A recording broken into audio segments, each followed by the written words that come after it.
If President Trump negotiates a peace in Ukraine, it'll free the Russians to move more then towards the Middle East.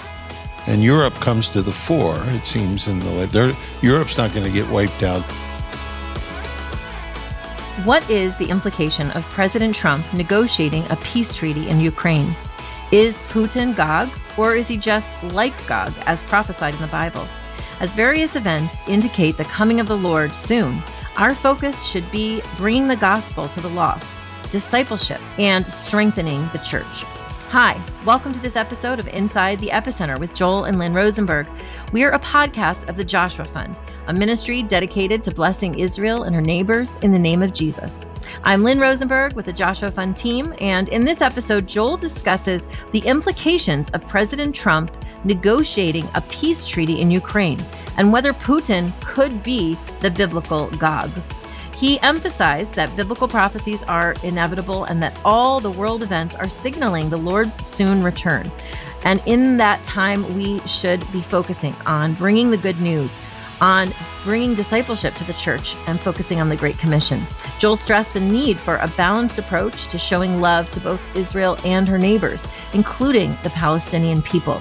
And Joel also highlighted the lack of engagement in Jewish evangelism, despite many Jewish people being open to the gospel in these days. He urged the church to change that. And he shares a personal example of reaching out to people after moving to Israel. Well, if President Trump negotiates a peace in Ukraine, it'll free the Russians to move more then towards the Middle East. And Europe comes to the fore, it seems. Europe's not going to get wiped out in a nuclear exchange with Russia. They're going to be here after Ezekiel. So Interesting to watch the chess players on the board. Like you say, we can say this is not the fulfillment of prophecy, but Europe's there. The players for Gog and Magog are on the chessboard. True. Those are good points. So first I would say on Russia's lost 800,000 troops in Ukraine. That's half their army. Yeah. And they are now recruiting and using North Korean troops who've been trained to invade South Korea, but they need some practice. And so they're at war in Ukraine right now. So when we talk about how close we are to Gog and Magog, Russia does not look like they are capable of launching a massive offensive attack against anyone right now. I mean, they could, and Putin is of the mind that he's being humiliated, and so he might look, I think he could go nuclear. I think that's why Trump is so worried in Ukraine. You got to get a deal. That's what he said to Zelensky. Zelensky played all his cards wrong, but Trump said, you understand how close you are to World War III? You don't want a ceasefire. You just want to be belligerent and tell me all these Maximus demands, but I'm telling you, you need me, and you're not thankful. And this is a guy who actually wants to help Ukraine, but Trump is terrified, and rightly so, that Putin is so humiliated that he may use tactical nuclear weapons to finish this thing off and then say, all right, I'm done here. So Trump's trying to get off that train. But remember that when Russia deals with Israel in the Gog and Magog war, they pull Iran into the story and Turkey. Well, Turkey has the largest military in Europe, and it's unused. Yes. And Iran has a massive ground force that it hasn't used in years, not since the Iran-Iraq war. Yeah. So there's plenty of troops for Gog to lead. If Putin is Gog, I don't know that he is, so don't quote me, oh, Joel said Gog. No. Is Putin Gog-esque? Yes, he is Gog-esque. Would I be shocked that he emerges as Gog? I would not, but we don't have enough data. But those three countries alone can put together a massive force. So that's the first thing. So I don't think that Putin couldn't launch a war against Israel in the coming years. The second thing is about Europe. You make a great point, Joe. I don't see Europe being annihilated by some nuclear exchange in modern history.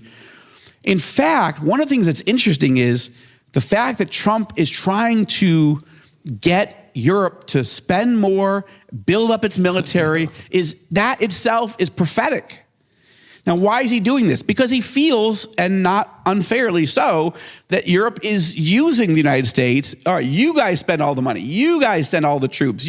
We're not going to do much. And Trump is furious, and he says, that's not how NATO is played. You guys, now what he's doing is not wrong. But the effect, extrapolate forward. The effect is that Europe is going, oh my gosh, Trump might abandon Ukraine. Oh my gosh, we might be abandoned to the Russians. Oh my gosh, we've got to spend more. We've got to start. Poland is about to conscript every single male in the country and train them for war. And every country is rethinking, what if America abandons us? Then we're up against Putin by ourselves. What's going to happen? It's not complicated to think a European military force is going to start to emerge that didn't exist. And when the rapture happens and the US implodes, how many people do you think are going to get raptured out of Europe? Black African Christians. That's it. Then everybody else, they're going to be like, rapture? I don't know what you're talking about. People disappeared, didn't see it. Right? In America, it'll be a big deal. In Brazil, it'll be a big deal. In China, it'll be a big deal. In Iran, it'll be a big deal. Europe, they'll be like, people disappeared? I don't know anybody that disappeared. But at that point, Europe will have a military, I believe, that is unified and strong, and suddenly an Antichrist emerges, the Antichrist emerges. So I think we're watching something, these are prophetic developments that are happening right now. That's the thing about prophecy. They have an inevitability. God says they're going to happen. You watch how they happen, and you have to be careful not to jump and say, because sometimes history twists and turns. But when you look at the broad trajectory of what's going on in Europe right now, to me, all the makings are emerging for someone to emerge. There's not a single, can you even name a single leader in Europe right now? Can you name the Prime Minister of England? You might, Macron in France, maybe you'll know. Like, nobody knows anybody in Europe right now. It has all the makings of someone emerging and becoming the Trump, let's say, meaning a dominant force, a name that everybody knows. We're not there yet. But someone's going to figure out, I should be that person. Now, let's not jump at names and things, because Paul often talks about this person is revealed. I don't think this person, the Antichrist, will be revealed until after the rapture. So I oppose, or just, let's say, discourage all forms of, is that the person? Is that the person? I meet people like this all over the world, and I'm like, have some decaf. It's not, the rapture hasn't happened, so don't. But someone is, I believe there's always an Antichrist figure in every generation that is just waiting. They may not know it themselves, but Satan is waiting to activate someone the moment that all the pieces align. And I really, it certainly feels like we're in a generation where this could happen quickly, but maybe it happened. Maybe Gog and Magog happens, and then the rapture happens, but maybe another 70 years go by before the Antichrist emerges. But that won't be in our hands. I mean, we won't know because we'll already be in heaven. But we just have to be modest and not doing. We don't want to do newspaper exegesis. That'd be eisegesis, but or internet. Yeah, or internet, right. And so we're trying at All Israel News, for example, to help people understand what really is happening, what's really true, and give biblical analysis without being sensational, without, to give the type of analysis that we're talking about here, but to try to give it a little. I'm concerned there are people out there today that are just a little too quick to make every headline, and I just think that's a tell. It's a bit of a caution. We should just be cautious of people who are a little too quick to jump on every moment as this is it, because that is not healthy, and it's usually going to lead to people being discouraged about the topic of prophecy rather than encouraged. Yeah, COVID produced a whole new crew of screwballs. And because people were trapped inside, so they were searching the internet. Look, and then once we started to meet again, people were saying, Pastor Joe, did you ever listen to this guy? Did you ever listen to this prophet in North Carolina? I'm saying, no, that guy's crazy. Don't listen to that guy. And certainly COVID showed us how quickly governments can turn on us as Christians, right? And how systems are being created. Just like 9/11. We're all grateful that after 9/11, there are security protocols in airports and that there are systems to hunt down and get terrorists. But all those systems are going to hunt down us as Christians one day. Probably not us, but post-rapture, all the surveillance technology, it's all going to hunt down Christians, right? So these things become inevitable and necessary, but they're going to be turned for pure evil. Same thing with COVID. Netanyahu, bless his heart, he basically gave the nation of Israel to Pfizer. He said, look, you guys, we'll have Pfizer be the only supplier of the jab, and then you'll get all the data because you'll have a whole country, and so you give us the vaccine first, and then you'll get all the data. Now, I don't think he meant harm, but nevertheless, you couldn't move. You couldn't leave your house without a special card. You couldn't come in or out of the airport. You almost couldn't buy or sell. You couldn't go into a grocery store unless you could prove that you'd been vaccinated. That was coming pretty close to the same systems. It's the same technology that the Antichrist will eventually use. Now, I'm not, but even, American state governments, I don't know what it was like here in Pennsylvania, but I was teaching in California last week. I mean, you couldn't open your church. Now, people like John MacArthur and others, went to court over it, but it was pretty striking how quickly even Christian legislators were like, all right, we got to shut everything down. God bless Governor DeSantis. This is not a political endorsement, but I just mean, at first he closed the beaches, and then he was like, well, let's look at this data. Do we really need to go that sweeping?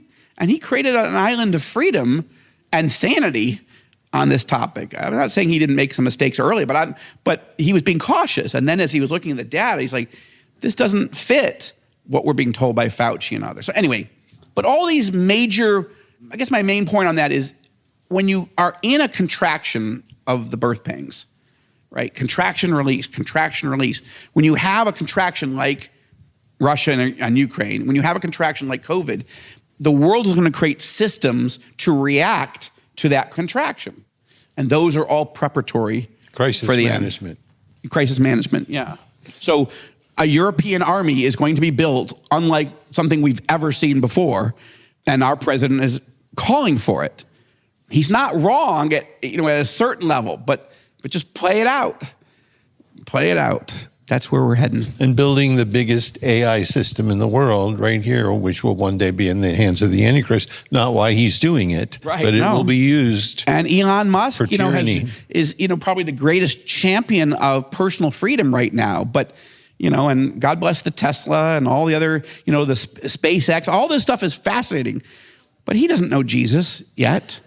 None of these guys understand what they're playing with. AI is playing with fire. I used to remember when I worked for Rush Limbaugh, and there was ads all the time. Probably still, I just am not here on American radio, but like basically identity theft, right? And then LifeLock, or I don't know, whatever it's called. There was some company that would make sure. I'm sure that's a great company, and I should probably do it myself. But how are you as an individual going to go up against AI? And they create an identity, they deep fake your face, they put you in a criminal situation. I mean, how are you going to prove that that wasn't you at that bank robbing it or whatever? We're heading so rapidly towards the individual having no say about government power and the technology to prove that you're guilty. Look at what's being thrown against the president of the United States, or well, when he wasn't the president, but look, I mean, every single court case and indictment, and every time enough time goes by, they prove that he didn't really do it. The Russian collusion thing, that's a $32 million investigation. Turns out it was the other side that was colluding with the Russians. It wasn't Trump. I'm glad that they spent $32 million to ended up finding out it wasn't him, but who else but a billionaire could withstand that? I can't. If somebody makes a case that I'm a horrible person and lays out all this debt, how am I going to defend myself? There's no way. We are heading towards a time of such tyranny. And the Chinese Communist Party is leading the league on how you run a society for the Antichrist. Xi Jinping is not the Antichrist, capital A, but he's certainly a little a Antichrist, and he's building a society where cameras are watching you at every moment, and there's a social score, and they know where you are, when what, and they make decisions. Are you an asset to our society or a harm? So how are you going to move? How are you going to buy? How are you going to have any measure of freedom, of even movement, much less commerce, much less education, much less freedom of worship, much less freedom to share the gospel in that type of society? That's what China's building, and that is going to extrapolate over the entire planet. We are, and then Elon Musk wants to start putting digital chips into people's hands. He's the greatest proponent, arguably, of personal freedom right now, And that's what he wants, because he thinks it's interesting. Why have a wallet? Why not just have a chip? Shing! Then that's the ultimate safety. Like, this is not, you just talk about that 10, 15, 20, 30 years ago. You might as well, forget prophecy, you might as well put tinfoil around your head and walk around going, woohoo. Now the greatest entrepreneur and the richest person on the planet is talking about that. And he's going to do it, or he's going to find somebody to do it. We are there. Now, God can kick the can up the road however long he wants sovereignly. But in the meantime, we better be focusing on evangelism, discipleship, preaching the word, being about the Great Commission, because there's so little time left. Yeah, maybe it's 100 years. Maybe it's 50. We don't know that. I don't have 50 years. I'm turning 58 next month. So my time is running out. I'm in my last days.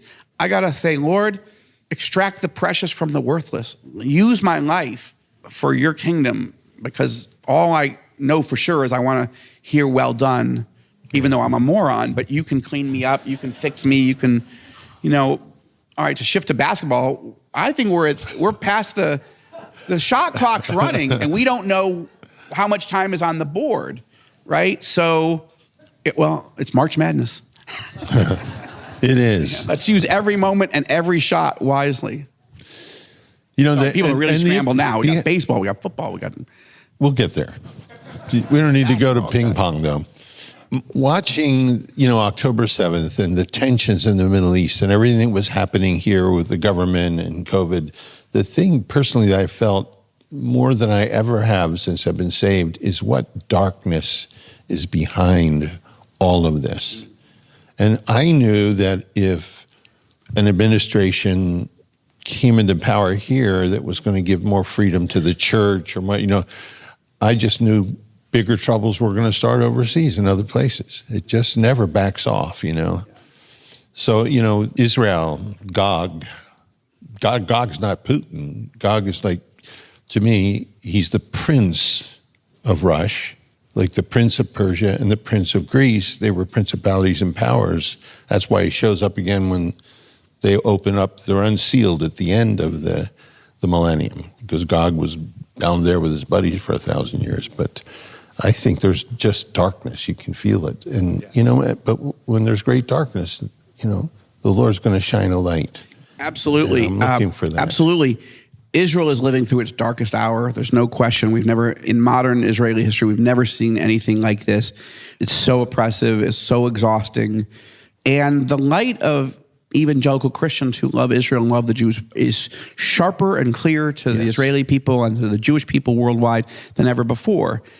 It's one of the good things. It's like the middle is dropping out. People are breaking hard for Jesus or against him. And Jews worldwide are seeing the entire world is turning against them. On 9/11, right, the British Prime Minister said, we're all Americans now.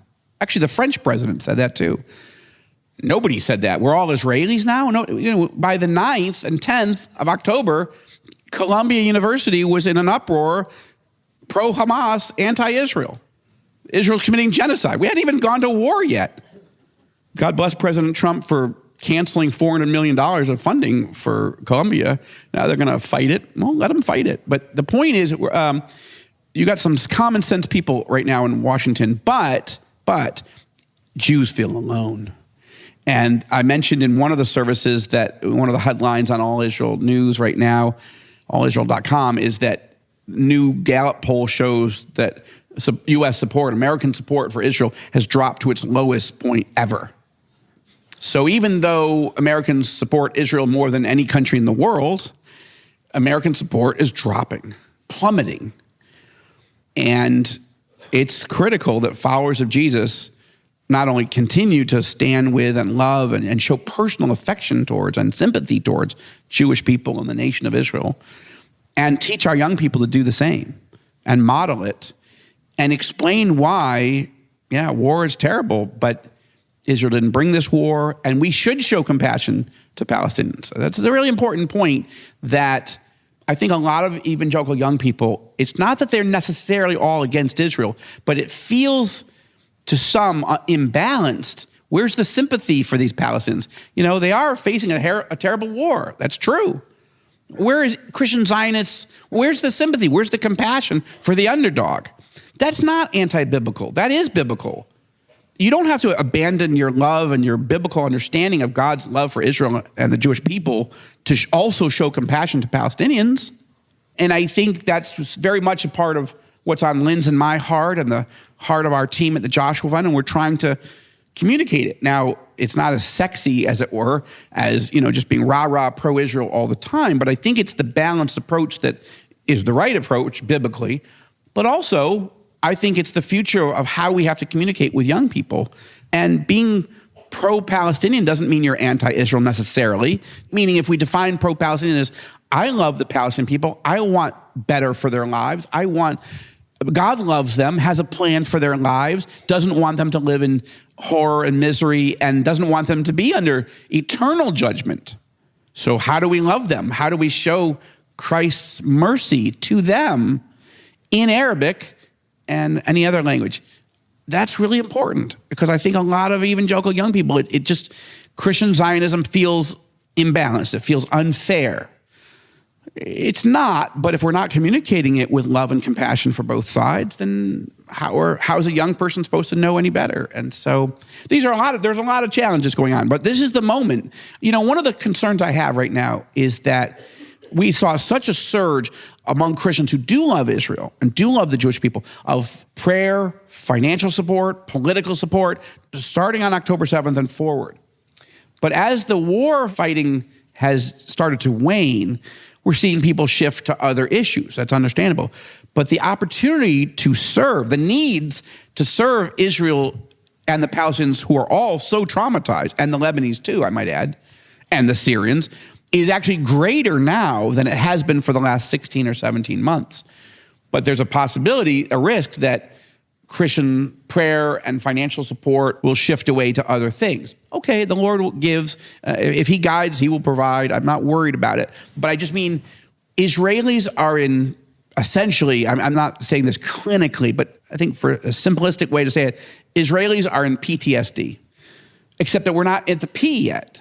It's not post-traumatic disorder syndrome. We're in the middle of the trauma right now. We're not post. So PTSD is a very certain specific thing, and I don't want to extrapolate that too far, but I'm just saying it's a whole country in trauma. And that's going to take years of love and mercy. Isaiah 40 is my theme verse right now. Comfort, comfort my people. We can't go roaring in and rent, some big stadium and preach the gospel, bring Greg Laurie over and preach the gospel. And there has to be a tenderness, a gentleness, a compassion that will come with why. Why do you who love Jesus love us? That's already happening. But it's a unique ministry to Israel right now. And it's going to be a unique ministry to Palestinians and to Lebanese and to others because people are traumatized. I mean, we've never seen anything quite like this. And the darkness is so thick that people are scared and people are wounded and people are rattled and they're shaken, as I've been saying. And that means they need tenderness. We don't want to lurch. We don't want to be opportunistic. Now they're ready for the gospel. No, I don't think that's a kind, fair way to say it. They certainly need the hope of the Lord, but first they need compassion and tenderness. And that takes time, and it does take resources. And I think the greatest opportunity for the church to show, to comfort my people is now, but it doesn't come with the obvious urgency as when the war starts and the missiles are flying and we're on every news channel just because of the trauma of a hot war. So those are some of the challenges. But look, more Jews are coming to faith, more Muslims are coming to faith than ever before. And it's not because all the church gets it. Roman Catholicism doesn't get it mostly. Orthodoxy doesn't get it mostly. I think the Reform movement certainly has a great passion for the gospel and the Great Commission. They're not especially focused on Israel, but there are many that are focused on missions, at least, and certainly to the Muslim world. And hyper-Christian Zionism doesn't really get it. There are Christian leaders in America and worldwide today who love Israel so much that they say, don't worry, we'll never tell you about Jesus. That's not helpful to my people, to have so much political support from what I would call a hyper-Christian Zionist, that they're like, we're going to provide every bit of political support you could possibly ever need. But don't worry, we're never going to tell you about Jesus. That's your plan, to stand before the Jewish Messiah in heaven one day and say, don't worry, Lord, I stood with your people. Did you tell them how to get here? Well, no, I absolutely didn't. Don't worry. Really? That's the plan? I know people by name. I'm not going to say them. But that's a problem. So it's a pretty small sliver of Christendom. You're among them who have a healthy, balanced view of Israel and the region and the gospel and the Great Commission. And Israel wasn't reborn prophetically in 1948 because most of the church got it. Most of the church did not get it. Most of the church does not get it today. And most of the church is not engaged in Jewish evangelism right at the time when more Jews are listening to the gospel and responding to the gospel than ever before in human history. But most of the church is not involved. Okay, that's above my pay grade. But we're just going to take the loaves and fishes that we have and ask the Lord to help us be faithful and know that God is sovereignly going to accomplish these things that he told us in the prophecies that he would.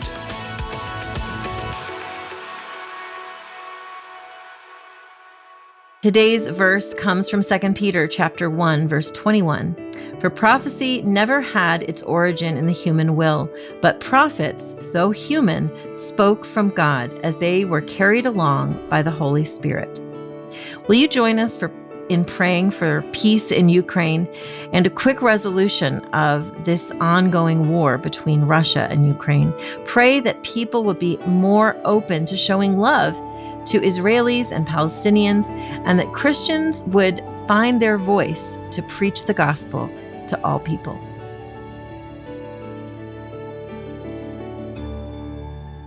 Well, we know that if this settles down, both in Ukraine and in the Middle East, there's going to be so much work to do for Christ. Broken people, broken lives, just destruction, emotionally, physically, So again, it can be a great time, for the gospel. It is. In a very horrendous circumstances. Yeah.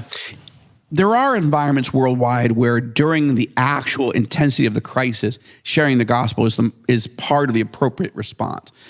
But generally speaking, Jews and Muslims have a hard time actually having a full-on discussion about Jesus in the time of bombs dropping. We've seen more of it than ever. I mean, people are more open in Israel to talking about Jesus. And our ministry ministers to the shepherds, and we invest in the pastors, and we have an annual pastors retreat, the only one of its kind, where all the pastors in the land who aren't heretics, they and their wives are invited to our annual preach the word, shepherd the flock retreat.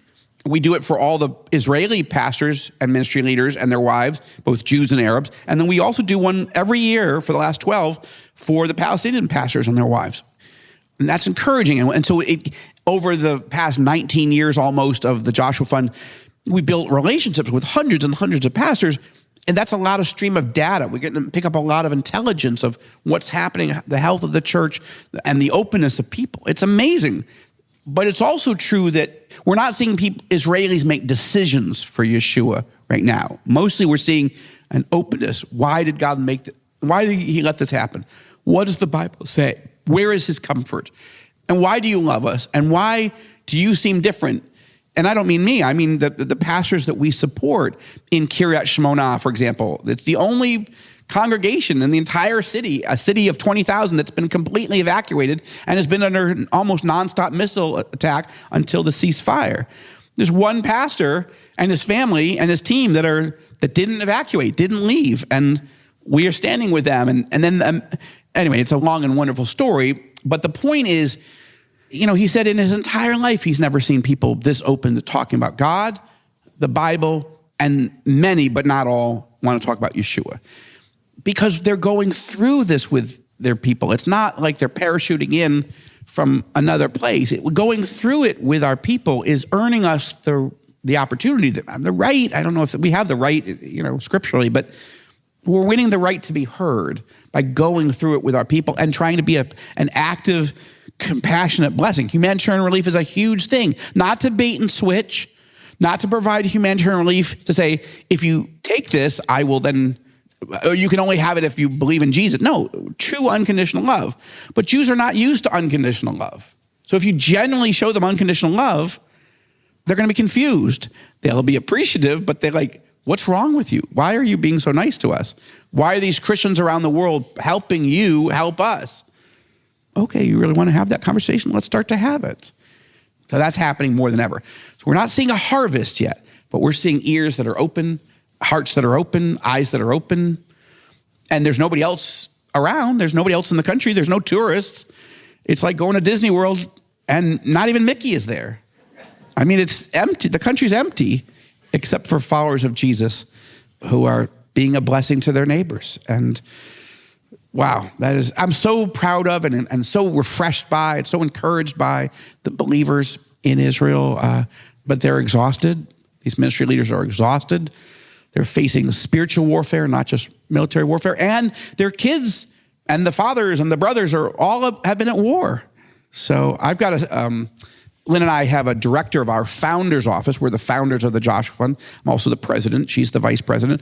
So we have an Israeli young person who went to a Calvary Bible College years ago. We didn't know he was going to work for us, but we just invested in him and his wife with a full scholarship to go to Hungary to study the Bible for 3 years. And who knew that they were going to, it was going to come all full circle. And he's working for us, but he spent more than 200 days last year at war. He's an IDF officer, spent time in the Lebanon theater and the Gaza theater. He's supposed to be with me right now, but he's serving in the reserves for a few days.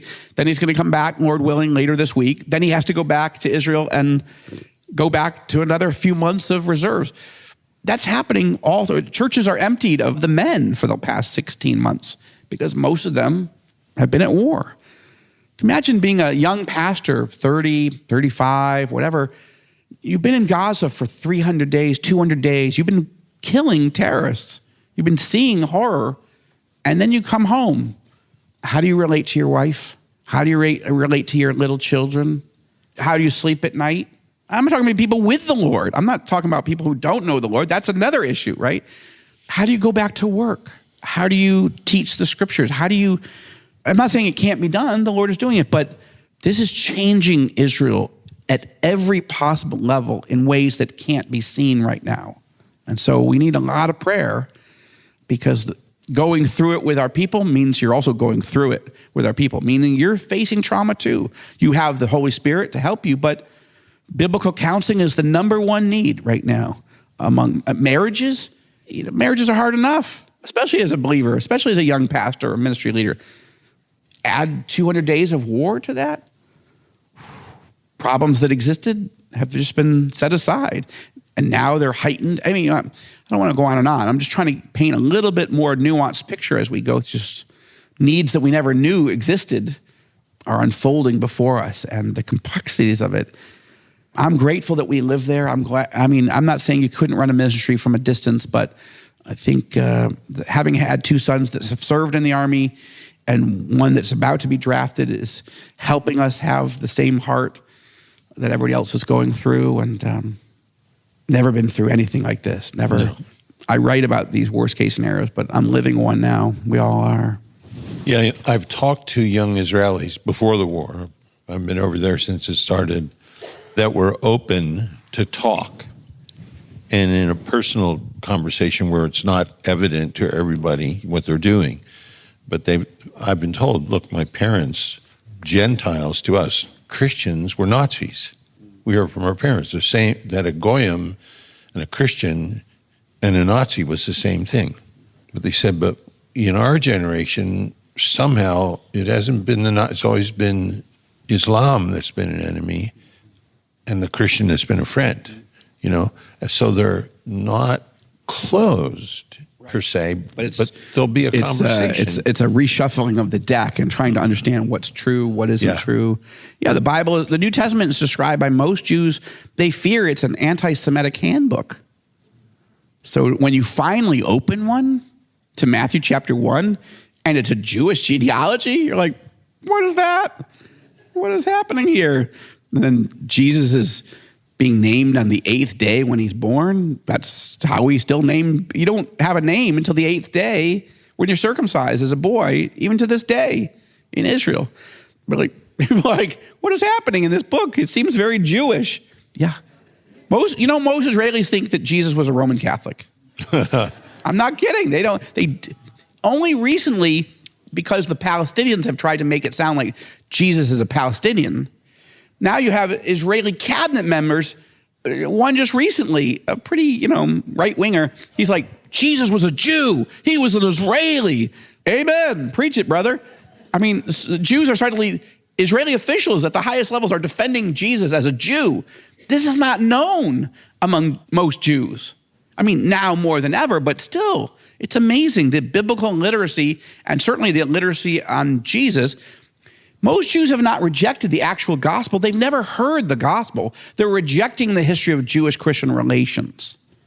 When my grandmother, my Orthodox Jewish grandmother, who escaped out of Russia during the pogroms, when she got to Brooklyn and she would walk down the street, if she got to a church, she would spit on the sidewalk, and like shaking the dust off her feet, as it were, and then she'd cross the street and keep going. The fact that her son came to faith in Jesus as Messiah and then went into full-time ministry with my mom. Sadly, my grandparents passed away before my father came to know Jesus came to faith. So that's very sad to us. But I have no idea how they would have reacted. I don't think they would have reacted well, but in God's sovereignty, my dad had many challenges, but that wasn't one of them. How my mom and dad going to react? But I'm just saying that, how did my father come to faith if his mother hated Christians because Christians hated her? The Tsar is the head of the Roman Orthodox Church, Russian Orthodox Church in Russia. So every Jew that's Russian believes that the Christians hate them. Why would you think otherwise? And anyone who went through the Holocaust, the Nazis would beat you, torture you, murder you, and then cremate you 6 days a week. And on Sunday, they would go to church. And you would hear them singing in their churches in Auschwitz. How could you possibly come out of that and think the Christians love us? They just cremated us. What the devil has done to separate us from our God and Messiah is so cruel. And apologetics isn't the answer. Love and kindness is the answer, and the Spirit of God. And a global movement of prayer. Why do I spend so much time traveling the world trying to educate and mobilize people to learn, pray, give, and go? Don't go right now, but we can talk later about when you guys should, definitely come over. But learn and pray because it's going to take a global movement of tens of millions, hundreds of millions of people praying to break through the spiritual warfare that's keeping Jews and Muslims out of the kingdom. It is a massive spiritual battle because once Jews and Muslims, well, let's focus mainly on Jews. When Jews come to faith, they become like the Apostle Paul. They become electrified with, oh my gosh, how did we not know this? We got to go tell everybody. That's good. That's why we were born, to be a blessing, to be blessed, and to be a blessing to all families on the earth. That's the Abrahamic covenant. That's why Satan doesn't want us to come into the kingdom, because the whole world's going to get the gospel once we get lit up. So what a moment that we're in. But now we're at 1 million Jews. So, let's say we were raptured tonight. That'd be fun, right? That's 1 million Jews. All their families and friends are like, what happened to so-and-so? That didn't exist in 1967 when I was born. And maybe we're heading towards 2 million. Maybe we're heading to 3 million in our lifetime. I don't know. But every Jew that comes to faith is one more ecosystem of people going, what? Robbie, he's such a good Jew. Why would he become a follower of Jesus? I don't get it. Joel, why did he? Lenny, why did he? David. That's happening. It's happening. It's happening. It's so exciting. And one of the interesting things, too, I think, been to Israel, so many times. Thank you. I think the religious Jews, the Hasidim, and it's the Talmud and the Torah. That's all it is. But with the trouble in the world, a lot of Jews are starting to read the prophets. And as they start to read the prophets or go to the Psalms for comfort, they're finding Messiah. Prophecy's opening up. It really is a problem that the religious Jewish community has focused so exclusively, almost exclusively on the Torah, those first 5 books. Because you're missing Isaiah 53. You're missing Psalm 22. You're missing Isaiah 9. You're missing Micah 5. When we first moved to Israel, we were living right next door, or within the first year, we were living next door to Erez Soref, the president of the One for Israel Bible College, and his wife, and we became good friends. And we went out on a double date, Lynn and I did, with Erez and Cece Soref, and we said, Christmas is approaching, and we don't want to offend anybody, but we really like Christmas. We like the traditions of Christmas. And we know that's not a thing here, but we usually do an annual Christmas party, and we do, white elephant gifts, and we have a little Christmas cookie decorating contest, and, I don't know, sing some carols and read some scriptures. But we probably shouldn't do that here, right? And they said, actually, none of us have experienced Christmas, but we've all seen Home Alone. We're all kind of intrigued with the idea of Christmas, but we don't know anyone that celebrated it, not the believers and not the unbelievers. Yeah, religious would probably be offended, but since we're living in a community that's kind of secular or traditional, I think if you had a Christmas party and we invited some neighbors, I think they would be totally intrigued to come. And you would just say, look, you don't have to believe what we believe, but just maybe you'll understand a little bit of why we celebrate Christmas. We said, really? I said, yeah, we're going to put up a tree? Yeah, tinsel, lights?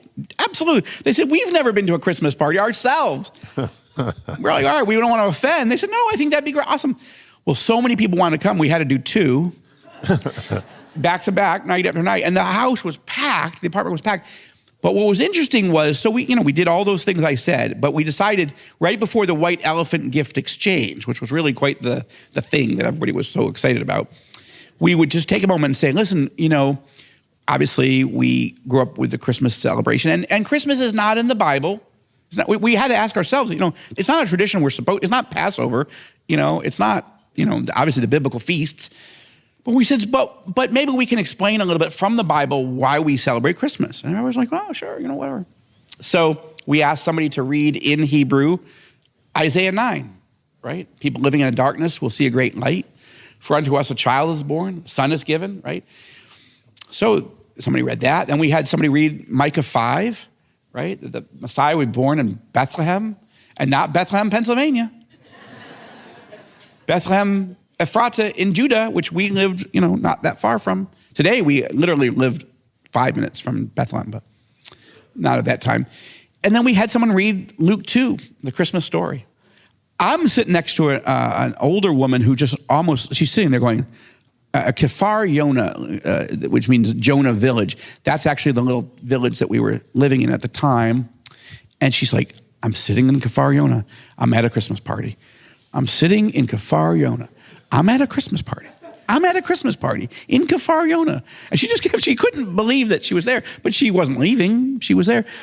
And then this guy comes up afterwards and goes, wait a minute. And he says to everybody, but he's yelling at me, wait, you're saying that the Messiah has to be born in Bethlehem? Our Bethlehem? That's what you're saying? I said, no, that's not what I'm saying. But I'm not saying it. Your prophet, our prophet, Hebrew prophet Micah, he's saying it.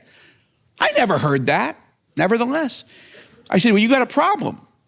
He goes, yeah, I got a problem. I never heard this before. You should go tell the education minister. You should yell at him, Joel. How come you never taught us in school that our Messiah has to be born in Bethlehem? I said, well, I don't know that I'm the guy for that. Maybe you're the guy for that. You're a little worked up. Why don't you go talk to him? But you got another problem, not just that you weren't taught this. He said, what's that? I said, the Messiah can never come anymore. Why? Well, the Messiah is Jewish, right? Yeah. Well, he has to be born in Bethlehem, right? Apparently. Well, didn't you guys give Bethlehem away to the Palestinians? Aren't there no Jews in Palestine now, in Bethlehem now? It's like his face went white. I said, there's no way of having a Jewish Messiah if he hasn't already come. But just on the off chance, can we think of anyone that might be followed by 2.5 billion people that might qualify as a potential candidate? Just spitballing. Just shout it out if you have any ideas. Anyway, this was so interesting. And we've had more and more like that. That's just the beginnings of being a good neighbor, but starting a conversation that they've never had. And there were good cookies too. Joel and I are so excited to invite you to join us one of our annual Epicenter briefings. And this year is going to be very special because it's going to be a briefing at sea. What is an Epicenter briefing? It is a gathering of our supporters, prayer supporters, financial supporters, and we would love podcast listeners to join us as well as we gather together to hear about what is God doing in the Epicenter and have the more intimate time where we can have conversations with you, where we can bring people together to you. We're going to bring the Epicenter to you with several ministry couples that will be joining us. Joel and I will be there. There will be wonderful worship. And what do I mean that it's going to be an Epicenter briefing at sea? Well, it's going to be an Alaskan cruise. We wish that we could be inviting people to come to Israel right now as large groups, but it is just not quite that time yet. We are really praying that that time will come soon when the country is peaceful and things are more stable. But we really don't want to miss the opportunity to gather together and to hear from people in the region, in the Epicenter, about what God is doing, about what has it been like these last, year and a half as we've been going through this traumatic time. So we're going to be taking a cruise the first week in August to Alaska. We've never been to Alaska, so we're excited to have a time of refreshment together, to have a time of really meaningful fellowship. And so we would love for you to join us. There's going to be, like I said, teaching and worship, but there'll also be just lots of time for conversation and for enjoying God's creation, getting away to refresh, to reflect on who God is and on what he's doing and on the hope that he offers to all of us, and that hope that we want to bring to the Epicenter. So I hope you'll consider that. You can look in the show notes to find the links to sign up. There's still some cabins left, and we hope that you'll join us. We hope that you'll bring some friends, some family, maybe your church small group, and come with us to Alaska. We would love you to do that. So consider that and look for the link in the show notes. Thanks so much. I'm Joel Rosenberg. On your left, you'll find some videos we've chosen specifically for you. We look forward to partnering with you to bless Israel and her neighbors in the name of Jesus.